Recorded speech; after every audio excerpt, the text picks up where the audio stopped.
नमस्कार। Business plus टेलिभिजनको प्रस्तुति कार्यक्रम विशेष संवादमा यहाँहरूलाई हार्दिक स्वागत गर्दछु। म सचिता बुढाथोकी। विशेष संवाद एउटा यस्तो संवाद हो जहाँ हामी हरेक विषय वस्तुमा कुराकानी गर्ने गर्छौं र हामी आर्थिक क्षेत्रको कुरा गर्छौं, व्यवसायको क्षेत्र कुरा गर्छौं र सँगसँगै सामाजिक लगायत हरेक पाटोलाई हामी केलाउने गर्छौं कार्यक्रम विशेष संवादमा। विशेष संवादमा हामी विशेष व्यक्तित्वलाई निम्ताउने गर्छौं किनभने विशेष संवादमा खास व्यक्तिले भोगेका समस्या र उहाँहरूको समस्या सरकारले समाधान गर्यो कि गरेन भनेर हामी जिज्ञासा पनि राख्ने गर्छौं। दर्शकबिन, यति बेला कोरोनाको कहर छ। कोरोनाको कहरले गर्दाखेरि आम मानिसहरू निकै नै डराइरहनु भएको छ।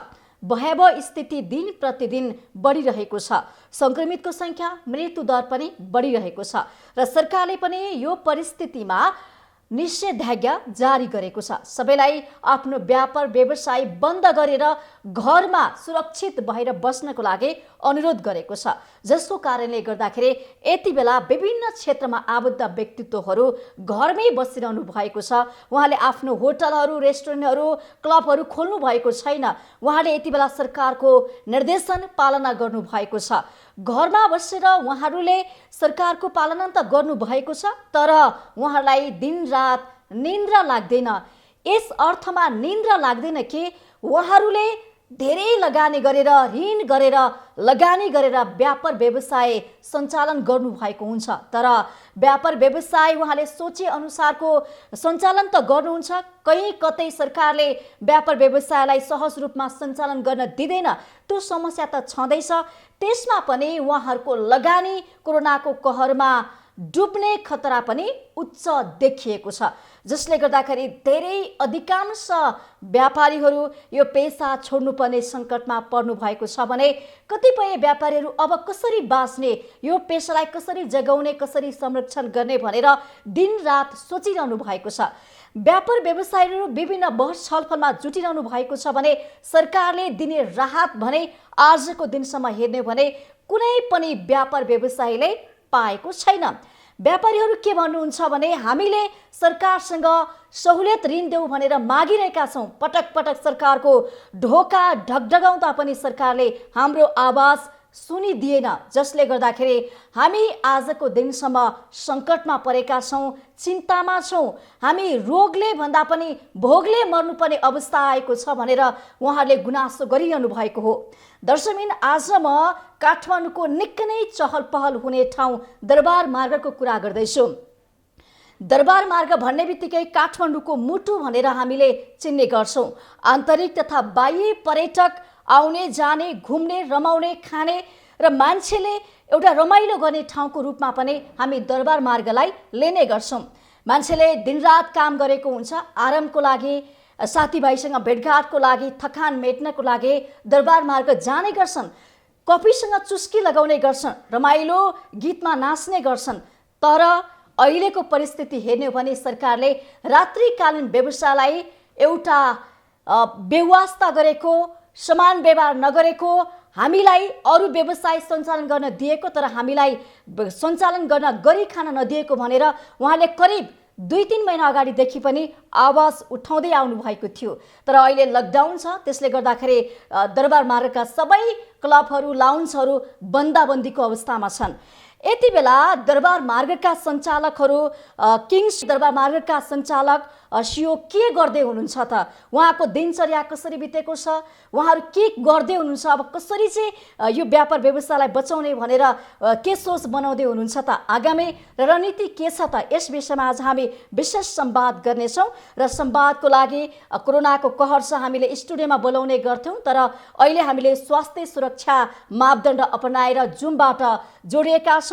दरबार मार्गका व्यवसायी सङ्घका संयोजक पनि हुनुहुन्छ र सँगसँगै उहाँ किङ्स दरबार मार्गका ओनर सिओ हुनुहुन्छ कुमार गुरुङ सरसँग आज हामी विशेष संवाद गर्नेछौँ। सर, यहाँलाई स्वागत छ कार्यक्रम विशेष संवादमा। नमस्ते सबैलाई। हजुर आराम हुनुहुन्छ? आराम हजुर, आराम।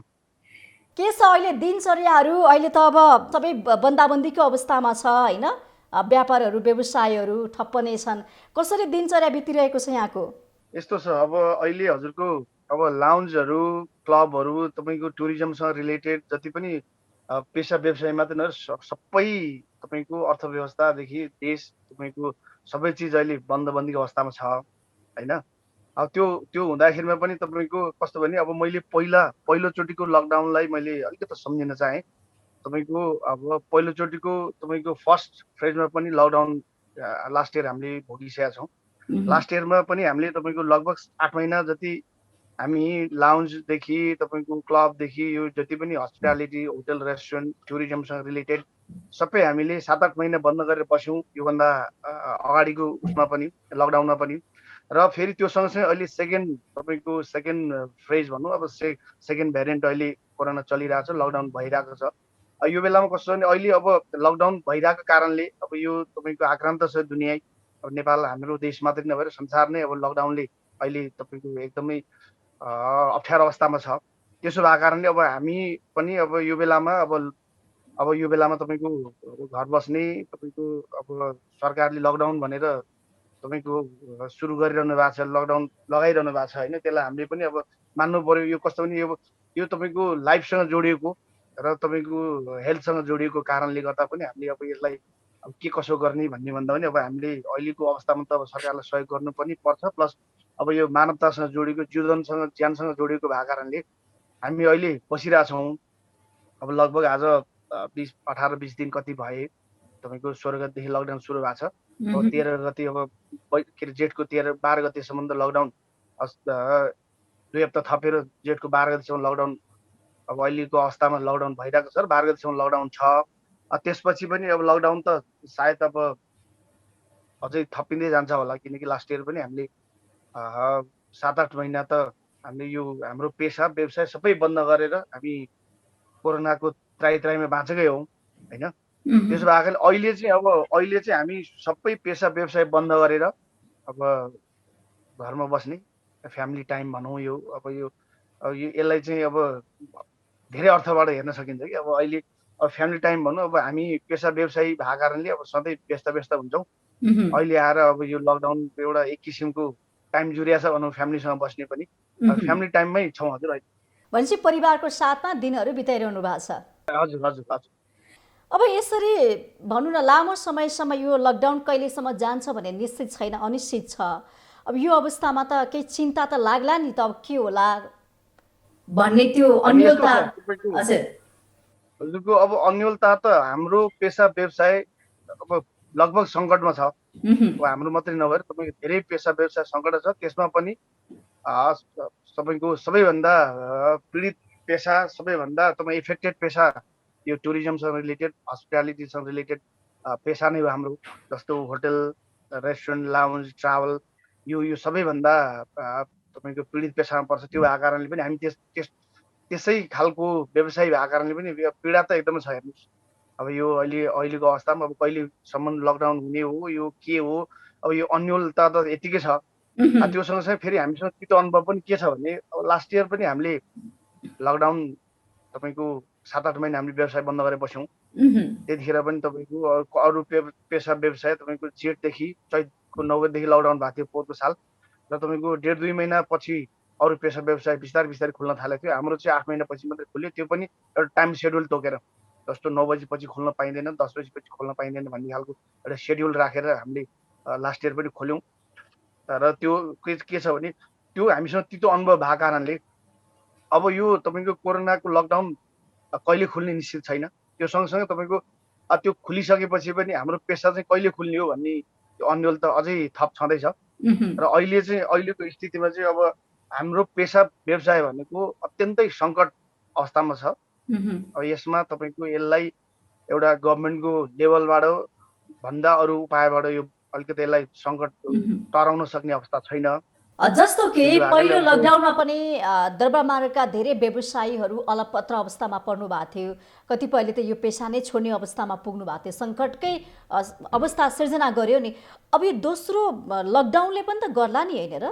त्यस्तै असरहरू त निम्तिने खतरा देखियो। हजुरको के छ भने पहिलो लकडाउनले व्यवसायी ऋणमा डुबिया छ, ठुलोमा ऋणमा डुबिया छ तपाईँको। अब यो दोस्रो अब कस्तो भने पेसा व्यवसाय सबै चिज एउटा आश हो के हजुर। के छ भने आश मै र सासमै बाँच्ने हो नि जिन्दगी। त्यसो भएको कारणले तपाईँको अब पहिलो वर्षको लकडाउन अब यस्तै हो, यो सधैँभरि हुने होइन। त्यो भएको कारणले अब एकचोटि भइहाल्यो, अब यसलाई एडजस्ट गर्नुपर्छ भनेर यताउता सरसापट गरेर ऋण गर्ने, यताउता लोन लिने गरेर तपाईँको लास्ट इयरको लकडाउन पछिको अवस्थालाई व्यापारीले व्यवसायले बिस्तारै बिस्तारै एउटा तपाईँको एउटा नर्मल लाइफमा रिभाइभ हुँदै थियो। अब फेरि लकडाउन सुरु भएको त्यतिखेर कस्तो छ भने अब त्यतिखेर पनि सरकारले हामीले कहीँ कतैबाट के पनि सुविधा पाएनौँ स्पष्ट भन्नुपर्दा। किनकि मैले पनि म लास्ट इयरको उसमा पनि म सबैतिर गएँ।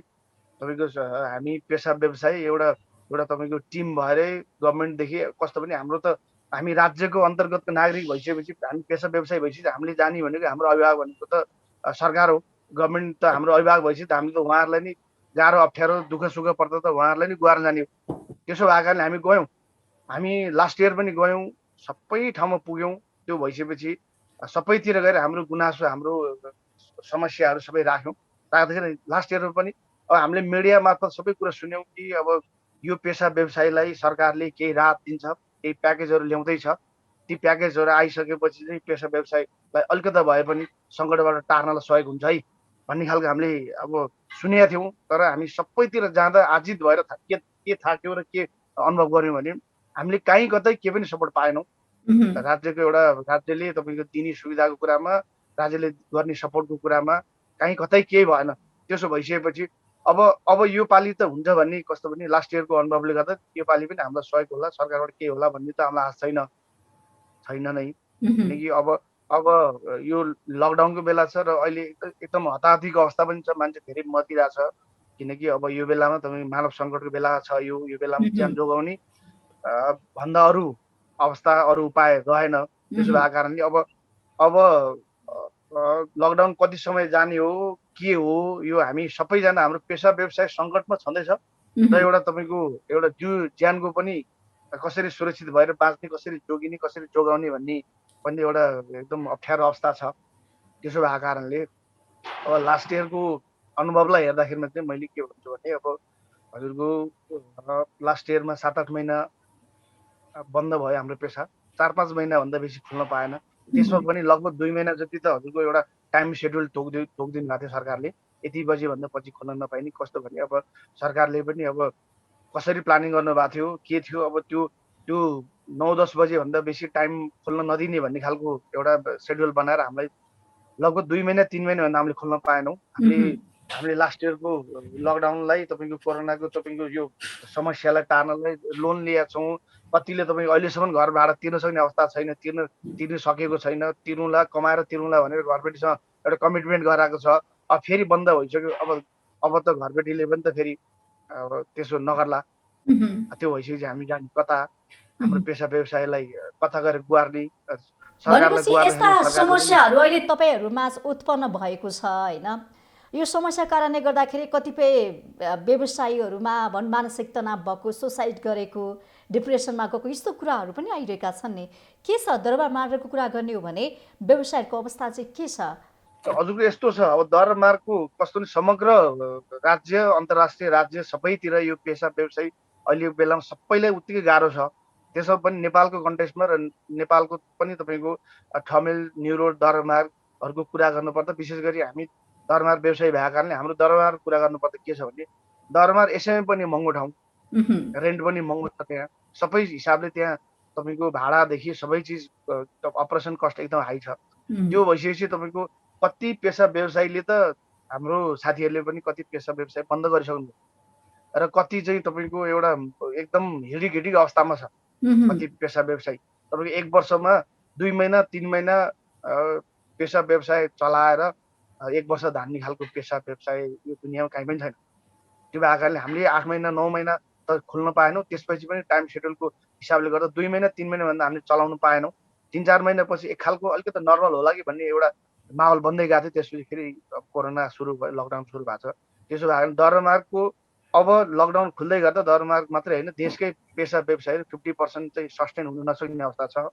यतिखेर चाहिँ अब यो अवस्थामा त हामीले फेरि पनि दोस्रोचोटि पनि हामीले सरकारलाई गुहार्न जाने हो। अब केही हामीले चाहिँ आशा गरेका छौँ, अब केही अब लास्ट इयर गरेन, यसपालि चाहिँ केही गर्छ कि आश त हो नि, केही गर्छ कि भन्ने हामीले आश गरेका छौँ। अब लकडाउन कति समय पोहोरको भन्दा यसपालि तपाईँको मृत्यु दर पनि हरेक कुरा एकदम हाईमा गएको छ। किनकि लास्ट इयरको तुलना यो वर्ष मृत्यु सङ्ख्यादेखि बिरामी सङ्ख्यादेखि हरेक चिज एकदम माथिल्लो रेसियोमा गएको छ। त्यो भएको कारणले पनि अब अब सरकारले केही प्याकेज ल्याउला अथवा केही सुविधा दिएला अनि हाम्रो पेसा व्यवसाय चाहिँ सङ्कटबाट बच्ला भन्ने आशामा छौँ, एक हिसाबको आशामा छौँ। अब तपाईँको अब सरकारले के गर्छन्, लकडाउन कहिले खुल्ने हो के हो त्यो त कस्तो भने अब लास्ट इयर यत्रो ठुलो समस्या हामीले झेलिसकेपछि अलिकता मात्रै हामीले तयारी गर्न सके भए। किनकि जस्तो अब हाम्रो गभर्मेन्टमा पनि लास्ट इयरको अनुभवले यो वर्षको लागि के तयारी गर्नु पर्थ्यो। जस्तो अहिले हस्पिटलमा बेड नभएको अवस्था छ, अक्सिजन नपाएको अवस्था छ, कहीँ कतै मान्छे अहिले तपाईँको सबैभन्दा बेसी त कोरोनाको बिरामीले भन्दा पनि बिरामी हुने बित्तिकै अरू मरेको देखेर अब त्यो कोरोना लागेपछि मान्छे मर्छ भन्ने खालको एक किसिमको मेन्टालिटी बढ्दै गएर तपाईँ यसै मान्छे मरेछ, किनकि हस्पिटल गएपछि उपचार हुँदैन, अक्सिजन पाइँदैन, बेड पाइँदैन। त्यो भएपछि मान्छे यसै मोरल डाउन भएर पनि कति मान्छे त्यसै मर्ने अवस्था छ। कतिले त कोरोना लागेपछि सुसाइड गरेर मरेको हामीसँग तथ्याङ्क पनि छ। त्यो आकारले अब लास्ट इयरको अनुभवले यो वर्षमा सरकारले केही न केही चिजमा इम्प्रुभ गर्नु पर्थ्यो। किनकि अब हामीले सबैले सरकारलाई दोष दिन्छ भन्ने कुरा हुन्छ, सबैले सरकारलाई मात्रै तेर्स्याउँछ होला भन्ने कुरा हुन्छ। तर कस्तो भने एउटा गभर्मेन्ट चलाउने एउटा गार्जियन भएर राष्ट्रको तपाईँको सरकार भएर बसिसकेपछि त सरकारले यी चिजहरूमा लास्ट इयरको अनुभवले पनि केही तालमेल मिलाउनु पर्थ्यो भन्ने लाग्छ हामीलाई। र अहिले आएर त तपाईँको अहिले पछिल्लो समय त मिडिया मार्फत हामीले के पनि सुनिरहेको छौँ कि प्रधानमन्त्रीज्यूले पनि भनिरहेको हामीले सुनेका छौँ मिडिया मार्फत कि मैले यसलाई इजी लिएको थियो, यस्तो बिगारल अवस्था आउँछ जस्तो मलाई लागेको थिएन, सामान्य तपाईँको रुगाखोकी हो, बेसार नुन पानी खाएर ठिक हुन्छ भन्ने लागेको थियो। तर यो मैले सोचे भन्दा एकदम भयावह भयो भनेर भनिरहेको पनि अवस्था छ हाम्रो सरकार प्रधानमन्त्रीज्यूले। यस्तो भइसकेपछि हामीले कसको आश गर्ने, कता आश गर्ने। अब एउटा राज्य चलाउने मान्छेले लास्ट इयर त्यत्रो त्यो अनुभव बोकेर त अब प्लानिङ गर्नुपर्छ। म एउटा टेक्निकल्ली एउटा मेडिकल्ली सबै हिसाबमा तयारी हुनुपर्छ। अर्को वर्ष पनि यस्तो हुनसक्छ।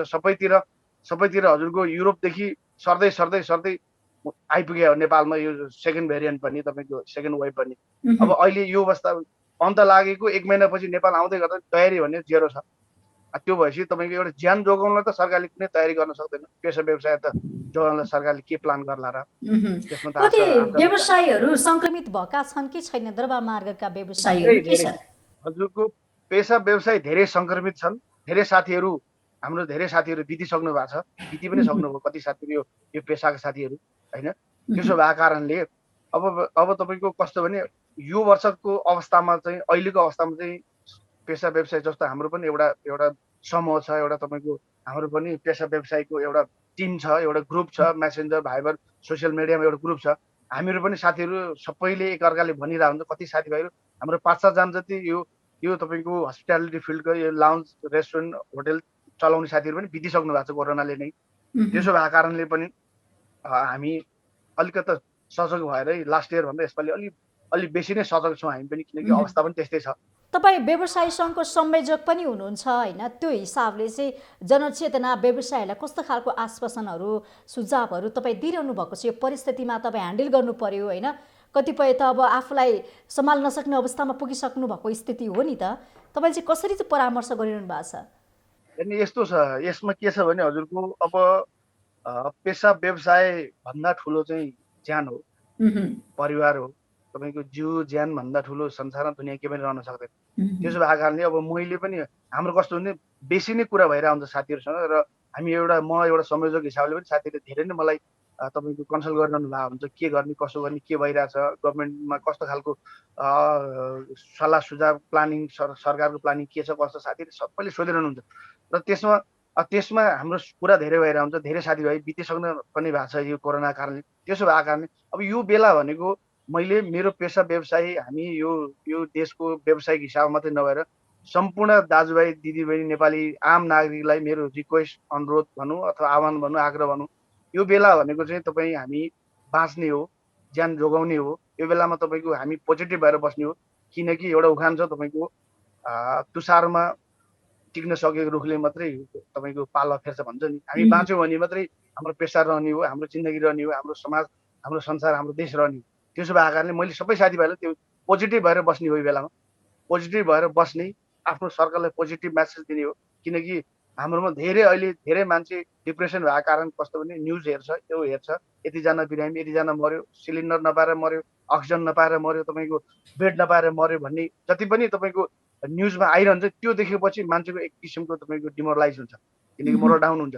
त्यो भइसकेपछि मान्छे सामान्य रोग लाग्दा पनि हल्का तपाईँको अलिअलि दुःख बिरामी, अलिकति ज्वरो आयो भने अलिकति हल्का बिसन्चो हुने बित्तिकै मान्छेमा एक किसिमको अब म मर्ने रहेछ भन्ने खालको त्यो माहौल बनेको छ अहिले। किनकि त्यसको सबभन्दा ठुलो कुरा अक्सिजन नपाएर र तपाईँको हस्पिटल गएपछि बेड नपाएर र तपाईँको बिरामी भइसकेपछि अब उपचार नपाएर मर्छु भन्ने खालको एक किसिमको त्रास मान्छेको बढेर गएको छ। त्यो भएको कारणले पनि मान्छे धेरै त्राही छ हेर्नुहोस्। अब त्योसँगै अब हाम्रो पेसा व्यवसायको साथीहरू पनि सबैजना एकदम तपाईँको अहिले आत्तिको अवस्था छ। साथीभाइलाई र सम्पूर्णलाई मेरो त यो टेलिभिजन मार्फत म के भन्न चाहन्छु भने सबै साथीहरूलाई, सबै नेपाली आम नागरिकलाई के भन्छ, यो बेला भनेको हामी संयमित हुने, यो बेलामा हामी आत्तिनु हुँदैन। किनकि यो बेलामा हामी आत्यौँ भने हामी समाजमा एकअर्कामा एक किसिमको तपाईँको आशावादी भएनौँ भने झन् बेसी तपाईँको भयावह अवस्था आउँछ।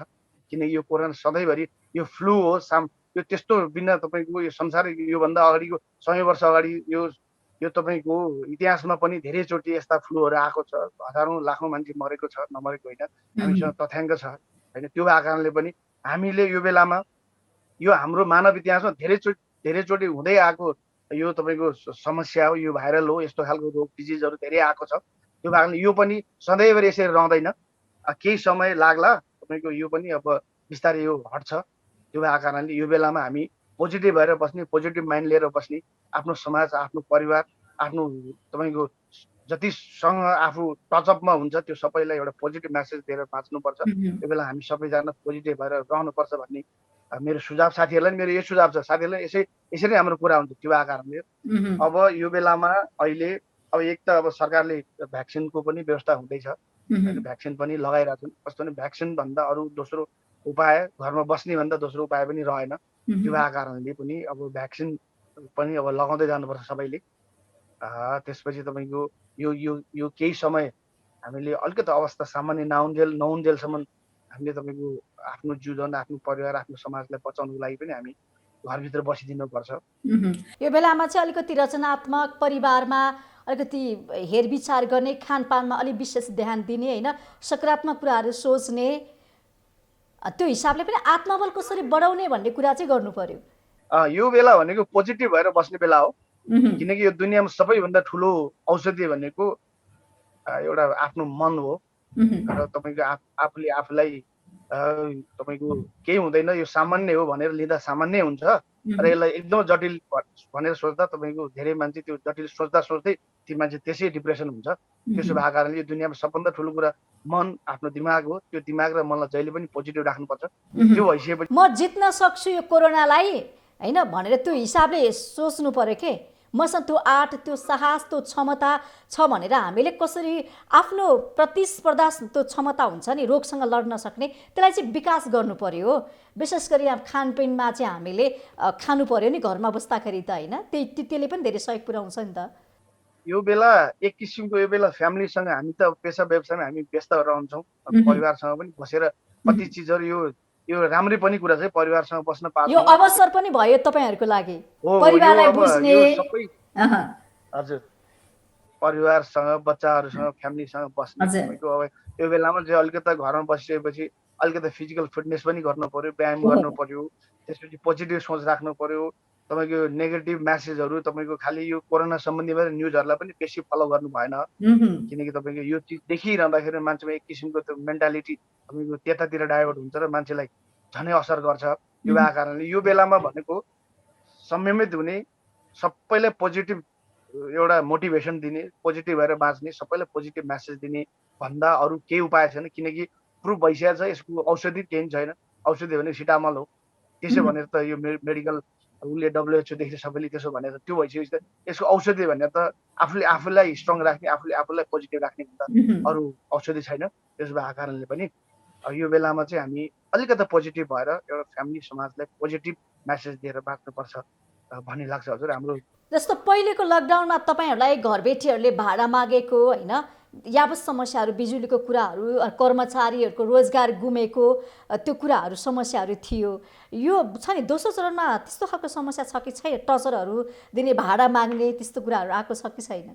अनि यस्तो छ हजुरको यो भाडा रेन्टको कुरा तपाईँको यो उसको कुरा भने चाहिँ तपाईँको लकडाउन खुलेपछि सुरु हुन्छ। अहँ, अहिले तपाईँ लकडाउनको टाइममा चाहिँ लास्ट इयर पनि हामीसँग त्यही अनुभव छ। लास्ट इयरमा पनि तपाईँको लकडाउन छाउन्जेल घरबेटीहरूले पनि घर भाडा कुरा गर्नु भएको थियो।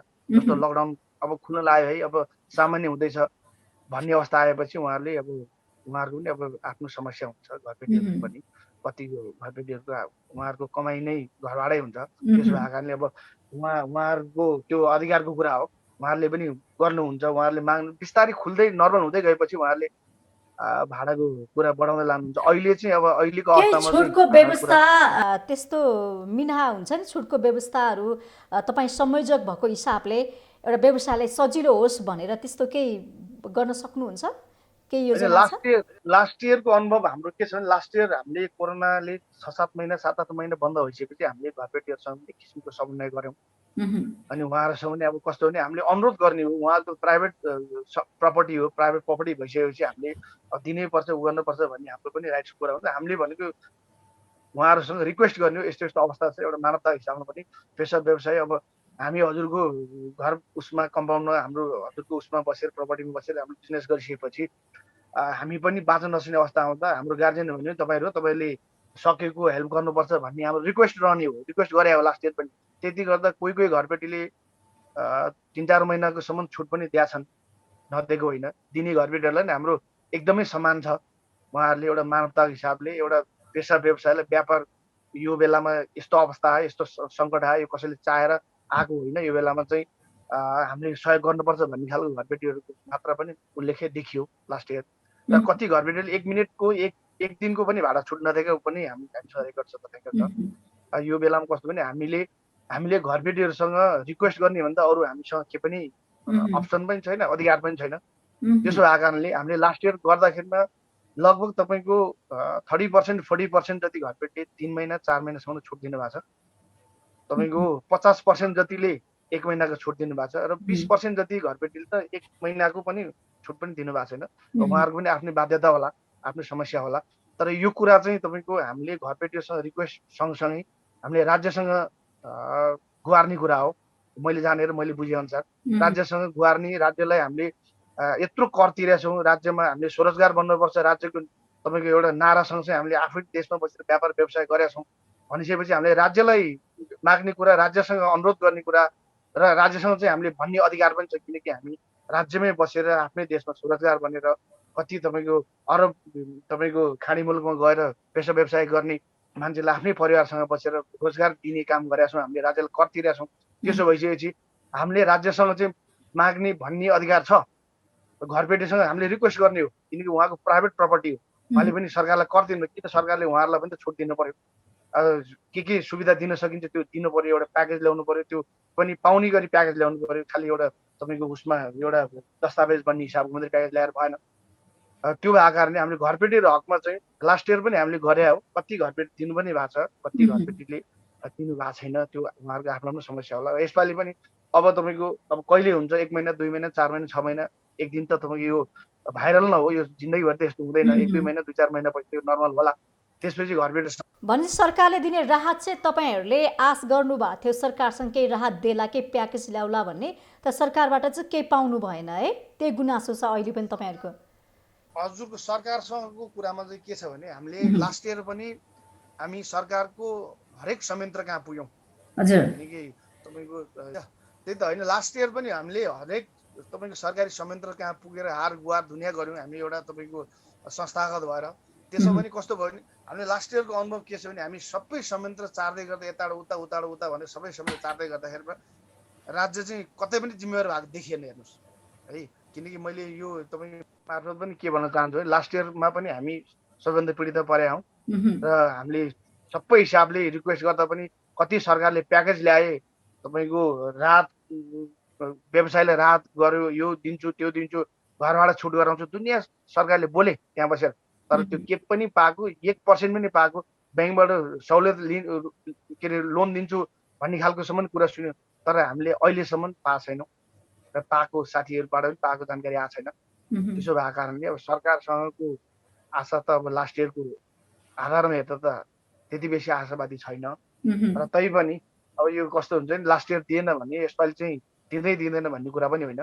हामी आशावादी त सधैँ हुन्छौँ फेरि, किनकि हाम्रो राज्य हो।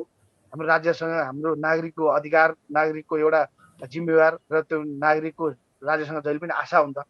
त्यो भएको कारणले अब राज्यले लास्ट इयरको अनुभवलाई तपाईँको छिचाल्दै यसपालि चाहिँ होइन पोहोर दिन सकिन यसपालि दिन्छौँ भनेर प्याकेज ल्याउन पनि सक्छौँ, हामी पाउँछौँ भन्ने पनि आशामा अझ पनि छौँ।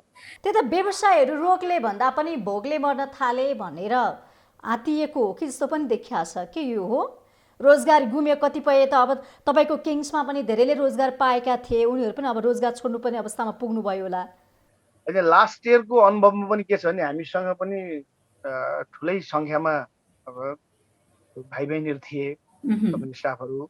अब त्यो लास्ट इयरको पनि हामी त्यो कोरोना सुरु हुनुभन्दा अगाडि जुन माहौलमा जतिजना हुनुहुन्थ्यो भाइ बहिनीहरू, त्यो सबैलाई हामीले कोरोना सकिसकेपछि नर्मल भएर पनि हामी सबैले सकेको अवस्था थिएन। फेरि तुरुन्तै सुरु भयो। त्यो भएर रोजगारी त घुमेकै छ होइन। तपाईँको हरेक हिसाबमा कति त पेसा व्यवसाय बन्द भएर गएको छ, तर रोजगारी त यसै पनि घुमिहाल्यो। र तपाईँको चलिरहेको अवस्थामा पनि 8 महिना बन्द भएर 2 महिना तपाईँको 9 बजीसम्म 10 बजीसम्मको एउटा टाइम सेड्युल, जुन 8-9 बजी सुरु हुन्छ पेसा। र अर्को नम्बरमा तपाईँको 1 महिना 2 महिना नर्मल खोल्न दिएको अवस्था, त्यसपछि फेरि कोरोना सुरु भएको अवस्था छँदै छैन। रोजगार त अब पहिलाको भन्दा यसपालि झन् धेरै गुम्ने अवस्थामा छ। किनकि अब पेसा व्यवसाय नै सङ्कटमा परिसकेपछि पेसा व्यवसाय कति त बन्दै भइसक्यो। त्यो भइसकेपछि तपाईँको रोजगारी त अब पेसै नभएपछि, कम्पनी नभएपछि तपाईँको पेसा मात्रै त बस्दैन। त्यहाँ त पेसा कर्मी पनि बस्दैन, कर्मचारी पनि बाँच्दैनन्, साहु पनि बाँच्दैनन्। साहुहरू पनि त तपाईँको सबै लोनमा डुबेको अवस्था छ, कर्जा तिर्न नसकेको अवस्था छ। पोहोरको सालको तपाईँको घरबेटीलाई भाडा तिरिसकेको अवस्था छैन, कतिले तिर्न नसकेको अवस्था छ।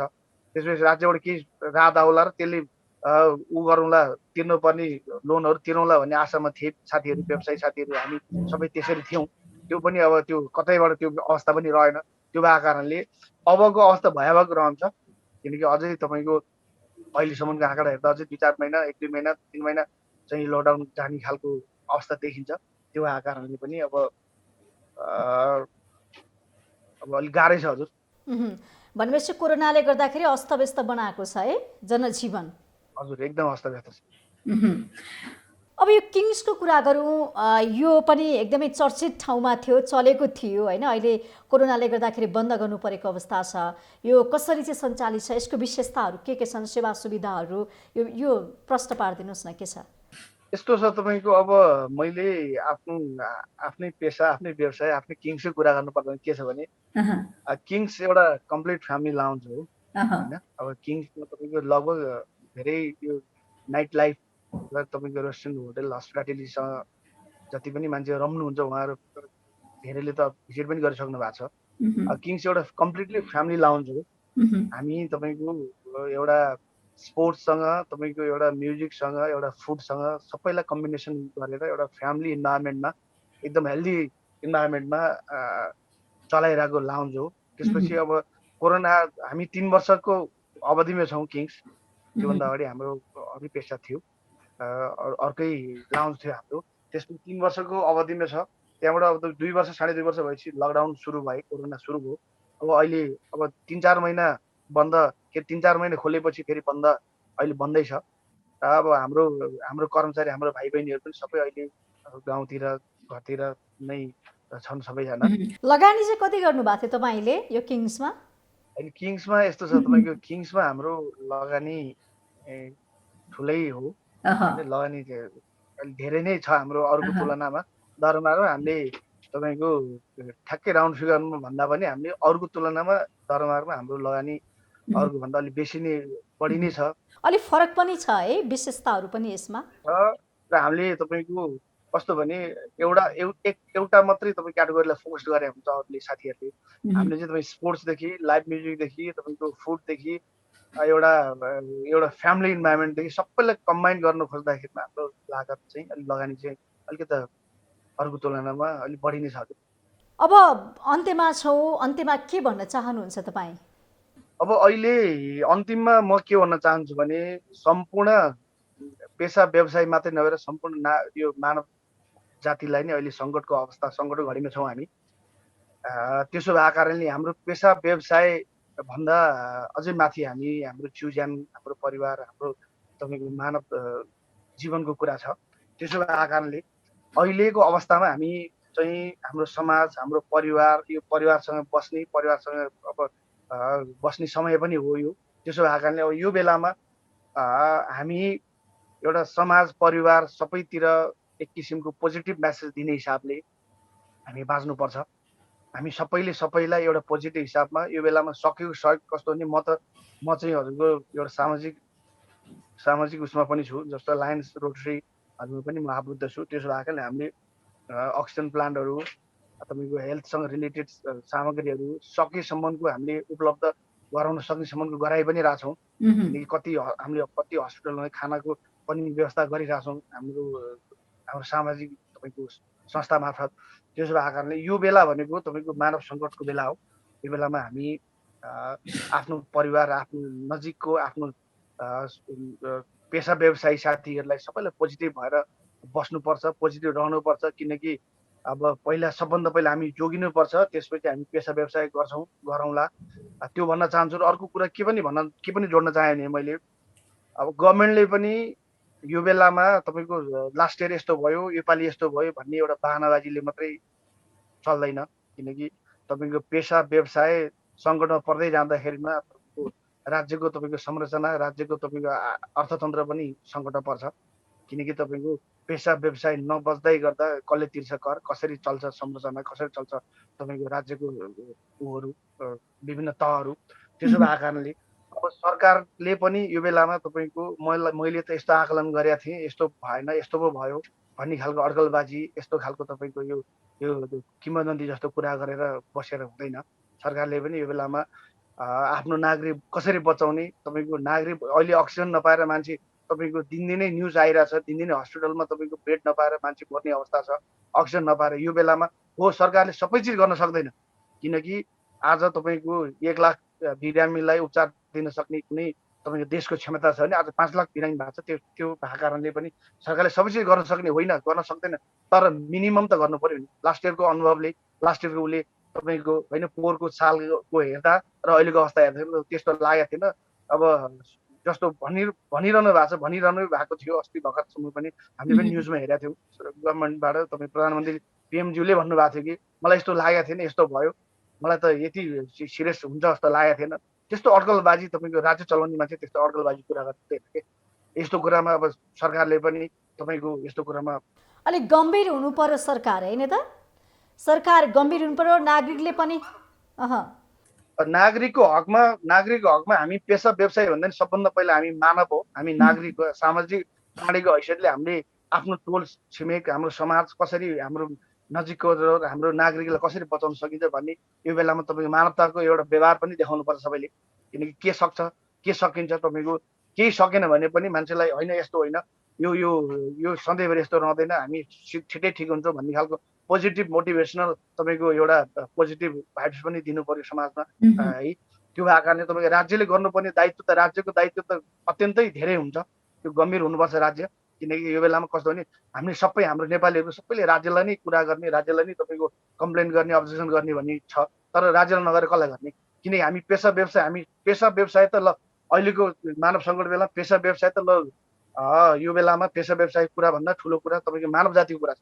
तर अब पेसा व्यवसाय पनि तपाईँको सरकारले अलिकति नर्मल भएपछि बचाउन नखोज्ने हिजोको हामीसँग अनुभव छ। र तपाईँको नागरिकको ज्यान जीवन बचाउन पनि राज्य तपाईँको सरकार गम्भीर हुँदैन भने राज्यले गर्छ चाहिँ के? राज्य तपाईँको जनतै नभए, नागरिक नभए त राज्य राजमात्र तपाईँहरूलाई गरी खान चाहिँ दिएको छैन, होइन? सरकारले हेर्ने दृष्टिकोण पनि खराब छ, यो गर भनेर प्रोत्साहन पनि नगरिदिने त असमान जस्तो। अब राज्यको हकमा, राज्यको हिसाबमा चाहिँ के छ भने राज्यले हाम्रो पेसाको इतिहासलाई हेर्ने हो भने हाम्रो पेसा व्यवसायलाई चाहिँ सधैँभरि उपेक्षित गरेको अवस्था छ। अहिले पनि गरेको छैन पोजिटिभली। तपाईँको राज्यलाई तपाईँको आज लाखौँ चाहिँ रोजगारी सिर्जना गर्ने पेसा हो हाम्रो यो टुरिज्म, हस्पिटालिटी तपाईँको यो प्रोफेसन। तर आज पनि जहिले पनि समस्या पर्दा हिजो पनि हामीलाई लास्ट इयरसम्म हामीलाई कोरोना अघिसम्म के लागेको थियो भने अब सरकारले पनि हाम्रो पेसालाई पनि एउटा एक किसिमको सम्मानित रूपमा हेरेको छ है भन्ने हामीलाई अनुभव थियो। तर जब कोरोना पछि हामीलाई तपाईँको न टाइममा खोल्न दिएछ है, अरू सबैको खोलिसक्दा अर्को 2 महिना 3 महिनापछि खुलेको थियो भने हाम्रो पेसा 9 महिनापछि 8 महिनापछि खुले र बन्द गर्दा नि सबभन्दा पहिला हाम्रै बन्द हुन्छ र तपाईँको टाइम टेबलको र सेड्युलको कुरा पनि हामीलाई लागु हुन्छ। अब त्यो कस्तो भने राज्यले पनि तपाईँको कोरोना सार्ने कोरोना सर्ने भनेर चाहिँ यिनीहरूकै ठाउँमा हो, यिनीहरूले नि सार्ने हो भन्ने खालको तपाईँ इङ्गित गरेरै हाम्रो पेसालाई योपालि पनि हामीसँग तितो अनुभव रह्यो। हामीले त्यो फिल गऱ्यौँ र सबैतिर तपाईँको राज्यको समग्र जाँदा पनि कतै सुनवाई नभएको, कतै हामीले आएर तपाईँको सम्बन्धित ठाउँमा जाँदा तपाईँको गैर जिम्मेवारी कुरा गर्ने र हामीले मिडियाबाट सुन्दाखेरिमा अब सबै पेसा व्यवसायलाई तपाईँको राज्यले एउटा राहतको व्यवस्था गरेको छ, केही तपाईँको व्यवस्था गर्दैछ भन्ने खालको न्युज सुन्नुपर्ने र त्यो पछिल्लो तपाईँ हेर्दै जाँदाखेरि त्यो कसैले कुनै पनि पेसा व्यवसायले नपाएको अवस्था त्यो अवस्था छ। त्यसो भएको कारणले अब यी यस्तो चिजमा तपाईँको राज्य पनि गम्भीर हुनु पर्यो। नागरिक बचाउनु त राज्य लाग्नु पर्यो सबभन्दा पहिला, र त्यो राज्य मात्रै लागेर हुन्छ, हामी नागरिक पनि सचेत रहनुपर्छ, हामी पनि पोजिटिभ रहनुपर्छ। किनकि कस्तो भने हामीले एकले अर्कालाई आफैलाई एउटा तपाईँको स्ट्रङ राख्नुपर्छ, पोजिटिभ तर सोच्नुपर्छ। दरबार मार्गको एउटा छुट्टै ऐतिहासिक महत्त्व छ। त्यहाँ केही पहिले तपाईँको किङ्समा राजा पूर्व राजा रानी पनि आएर एउटा अवलोकन गर्नुभएको थियो होइन, रमाइलो गर्नुभएको थियो। त्यो एउटा राम्रो कुरा हो, एउटा राम्रो सन्देश पनि गएको थियो। तर सरकार किन सकारात्मक हुन सकेन तपाईँहरू जस्तो व्यवसायीसँग चाहिँ? यस्तो छ तपाईँको अब राज्यको कुरामा त जस्तो यो व्यवसायीको राज्यमा तपाईँको मैले यो हाम्रो पेसालाई मात्रै भनेन, हामीसँग 2-3 महिना 1-2 महिना अगाडि हामीसँग एउटा अनुभव पनि छ। के छ भने नेपालबाट तपाईँको बिलियनियर भनेर चिनेको विनोद चौधरी व्यवसायी उद्योगपति, उनले एउटा स्टेटमेन्ट एउटा इन्टरभ्यूमा उनले एउटा मिडिया मार्फत के भन्नुभएको थियो भने उहाँको कुरा सुनेर मैले त्यतिखेर पनि हामी पेसा व्यवसायले पनि एउटा कुरो के बुझेको थियौँ, उहाँले के भन्नुभएको थियो भने एउटा उद्योग मन्त्री, एउटा तपाईँको राज्यको मन्त्री जसले उद्योग पेसा व्यवसाय के पनि थाहा नभएको मन्त्री भएर आएर हामी पेसा व्यवसायलाई सिधै यसो र उसो भनेर गर्दाखेरि पेसा व्यवसाय कसरी बाँच्ला? पेसा व्यवसायलाई त राज्यको तर्फबाट अभिभावकत्व निभाएर यसलाई यसरी हामी कसरी सहयोग गर्न सक्छौँ? तपाईँको विदेशमा तपाईँको डेभलप कन्ट्रीमा त राज्यले जहिले पनि तपाईँहरूलाई कसरी हामी सहयोग गर्न सक्छौँ, तपाईँको पेसा व्यवसाय अझै राम्रो बनाउनलाई हाम्रो सहयोग के रहन्छ, तपाईँले सल्लाह दिनुहोस् भन्छन् के विदेशमा। यहाँ चाहिँ तपाईँको यो भएन त्यो भएन, जसलाई जेरो नलेज छ उसले आएर यसो भएन त्यसो भएन भनेर भन्छ। त्यस्तैहरूबाट देश चलिरहेछ। यो कस्तो भने अब राजनीतिक कुरालाई हामी जोड्न त यो आवश्यक होइन, तर हस्तक्षेप भएको छ राजनीतिक कुराले गर्दा पनि अप्ठ्यारोमा हरेक कुरामा तपाईँको हस्तक्षेप रहन्छ र हस्तक्षेप गर्ने मान्छे त्यो विषयमा विज्ञ भइदिए पनि हुन्छ कि, किनकि विज्ञ भइदियो भने उनले हस्तक्षेप गर्दा उनले कस्तो भने मैले उसको कामप्रति मैले हस्तक्षेप गर्दा उसलाई भन्दा मलाई 1% भए पनि नलेज बेसी हुनुपर्छ, अनि मात्र हस्तक्षेप गरेको लजिकल अर्थहरू रहन्छ। अब तपाईँको हाम्रो पेसा पनि त्यस्तै छ। अब टुरिज्मसँग रिलेटेड पेसा हो यो। हामी तपाईँको टुरिज्म मिनिस्टर उसमा मन्त्रालयमा गयो, यो मेरो माता त रहँदैन भन्छन्। त्यसपछि यो तपाईँको सांस्कृतिक विभाग जान्छ भन्छन्, सांस्कृतिक विभागमा गयो तपाईँको यो सिडिओ कार्यालयले हेर्ने कुरा हो भन्छन्, सिडिओ कार्यालयको यो प्रदेशले हेर्ने भन्छन्। यस्तो अन्यल छ क्या राज्यमा, क्लियर छैन, नीति नियम पनि राम्रो छैन। होइन, यो अन्यल रहनु जेल तपाईँको पेसा व्यवसाय नागरिक कस्तो भने यो तपाईँको चेनको सँग सुत्ने जस्तो हामीले लगानी गरिसकेपछि हामीले यति धेरै ऋणधन गरेर हामीले लगानी गरिसकेपछि हाम्रो लगानी भोलि बन्द भयो भने हामीलाई कसैले पनि आएर ल यो भएछ गभर्मेन्टबाट यो सुविधा पाउँछ यो दिन्छ भन्ने कोही निस्किँदैन क्या, यस्तो अवस्था छ। त्यो भएको कारण तपाईँको खुल्ने कुरामा चाहिँ हामीले प्रत्येक पाइलामा हामीले सरकारसँग अथोरिटी लिनुपर्छ। अब बन्द भयो भने चाहिँ सरकारले यसको पेसा व्यवसाय बन्द भयो, सङ्कट पर्यो, यसलाई चाहिँ सरकारको तर्फबाट राहत दिनुपर्छ, केही सुविधा दिनुपर्छ। यसले पनि हिजो रोजगारी दिलाएको थियो, राज्यलाई कर तिरेको थियो भन्ने कतै लेखाजोखा कहीँ के पनि छैन। त्यो भइसकेको कारणले त्यो भएको कारणले पनि अब तपाईँको अब राज्यले अब अलिकति गम्भीर भएर अहिले त राज्यलाई हाम्रो विशेष अनुरोध के छ भने नागरिकको जीवन बचाउनु पर्यो। यो तपाईँको जनता तपाईँको हस्पिटलको प्राङ्गणमा तपाईँको हस्पिटलको तपाईँको पार्किङमा बेड नपाएर छटपटाएर मर्नु परेको अवस्था यो राज्यको लागि लाजमर्दो कुरा हो। यो बेलामा राज्यले सबै चिज गर्न सक्दैन, तर तपाईँको पेसा व्यवसायको विषयमा अझै एक स्टेप पछि कुरा छ। अहिले त तपाईँको ज्यानको कुरा छ। त्यो भएको कारणले भनेपछि राज्यले पनि तपाईँहरू कोरोनाको पहिलो लहरमा चाहिँ व्यापार व्यवसाय बचाउनुपर्छ भनेर आवाज उठाउनु भएको थियो। अहिले चाहिँ मान्छेको ज्यान जोगाउनुपर्छ, व्यापार व्यवसाय त्यो आफू रहेपछि पछि गरौँला भन्ने त्यसलाई धकेल्नु भएको छ। होइन, त्यो तपाईँ पेसा व्यवसाय भनेको तपाईँको यो हामीसँग हामीलाई बचाउने, हामीलाई खुवाउने पिलाउने सबै हाम्रो पेसा व्यवसाय हो। त्यो भएको कारणले त्यो पेसा व्यवसाय नभई हामी बाँच्दैनौँ। हामीले पेसा व्यवसाय गरेका छौँ, राज्यमा स्वरोजगारको अवस्था सिर्जना गरेका छौँ, राज्यलाई कर तिरेका छौँ, राज्यले भने जस्तै हामीले स्वरोजगार भएर हामी आफ्नै देशमा के गर्नुपर्छ भनेर बसेका छौँ। हामी जस्तो नागरिक हामी पनि त आज दिन हाम्रो कर्मचारी हामी पनि त हामी देश विदेश हुन्थ्यौँ होला, आज यही देशमा बसेर राज्यलाई कर तिरेर स्वरोजगार भएर बसेको अवस्था छ। यो बेलामा तपाईँको पेसा व्यवसाय हिसाबले त राज्यको तपाईँको जिम्मेवारीपन त एकदम हुनुपर्छ, राज्य एकदम गम्भीर हुनुपर्छ। र त्यो सँगसँगै त्योभन्दा नि इम्पोर्टेन्ट कुरा अहिले जीवनको ज्यानको कुरा छ, तपाईँको मानव जातिको कुरा छ। त्यो भएको कारणले अहिले ज्यान जोगाउनु पर्यो। अहिले सबैजना पोजिटिभ रहनुपर्छ, किनकि हामी जबसम्म पोजिटिभ रहँदैन तबसम्म हामी जहिले पनि त्रासमा बस्छौँ। त्यो भइसकेपछि हामी जहिले पनि तपाईँको यो कोरोनाबाट हामी निस्किन सक्दैनौँ बाहिर। त्यो भएको कारणले यो त्यस्तो बिना यो तपाईँको यो कोरोना लागेपछि यो संसारै सकिन्छ भन्ने, यो कोरोना वर्षौँ 10औँ वर्ष जान्छ भन्ने त्यो सोच हामीबाट दिमागबाट त्यो निकाल्नु पर्यो। त्यो पाल्नु हुँदैन। हामी पोजिटिभ भएर यो भाइरल हो, यो तपाईँको यो कालखण्डमा धेरै इतिहास कालखण्डमा मानव जातिको जीवनमा धेरैचोटि यो जातिमा भइसकेको तपाईँको यो यस्तो भाइरल हो, यो आउँछन्, यस्तो भइरहन्छ र यो तपाईँको यसलाई सधैँभरि हुने होइन, यो हामी केही समयपछि निस्किन्छौँ। त्यो आएकाले हामी पोजिटिभ भएर रहनुपर्छ भन्ने खालको तपाईँको। जस्तो यहाँ समाजसेवी पनि हुनुहुन्छ, यो परिस्थितिमा तपाईँले धेरै सहयोग पनि गर्नुभएको छ होइन। अनि यो बेलामा तपाईँलाई चाहिँ कहाँबाट फोन आउँछ, दिनमा कति पटक फोन आउँछ, कसरी सहयोग दिइरहनु भएको छ? यस्तो छ हजुरको, के छ भने म विशेष गरी त म लायन्समा छु, रोटरी लायन्स र तपाईँको यो सामाजिक उसमा हामी छौँ। त्यो भएको कारणले अब फोन आउँछ। हेर्नुहोस्, हामीलाई सबभन्दा अहिलेको त हाम्रो पेसा व्यवसाय सङ्कटमा छ, त्यसको पीडा तपाईँको नगन्य छ, आफ्नो ठाउँमा छ। र तपाईँको त्यो सँगसँगै अब पेसा व्यवसाय खुलेपछि हामी कसरी सस्टेन हुन्छ होला, हाम्रो पेसा कसरी बच्ला भन्ने पीडा आफ्नो ठाउँमा छँदैछ। र त्यो सँगसँगै तपाईँको दिनमा 10-15 जना 20 जनाले फोन गर्नुहुन्छ, कहिले अक्सिजन पाएन भन्नुहुन्छ, छटपटाइ मेरो काका बित्नु भयो भन्छ, मेरो मामा बित्नु भयो भन्छ, तपाईँको बेड नपाएर। अब हामीले चिने जानेको हामीले सकेन सेल सबैलाई फोन गर्छौँ, कसरी मिल्छ, कसरी सम्भव रहन्छ गर्छौँ। अब तपाईँको के छ भने यो व्यक्तिले गरेर व्यक्तिको मात्रै एउटा प्रयासले तपाईँको यो दुनियाँमा केही पनि हुन सक्दैन। र फेरि सबै चिज व्यक्तिले नगरेर पनि हुँदैन, व्यक्तिले गरेर हुने हो। हामी सबैजना यो बेलामा चाहिँ सबैले, मलाई पनि धेरै फोन आउँछ, मैले पनि सक्यो गरेको छु। हामीले तपाईँको कति ठाउँमा जस्तो टिचिङ हस्पिटलमा पनि कति कोरोना बिरामीलाई खाना खुवाउने व्यवस्था पनि हामीले गरेका छौँ। त्यसपछि तपाईँको जनमैत्री हस्पिटलमा अक्सिजन प्लान्टहरू पनि हामीले लायन्सको थ्रुमा हामीले प्रदान गरेका छौँ होइन।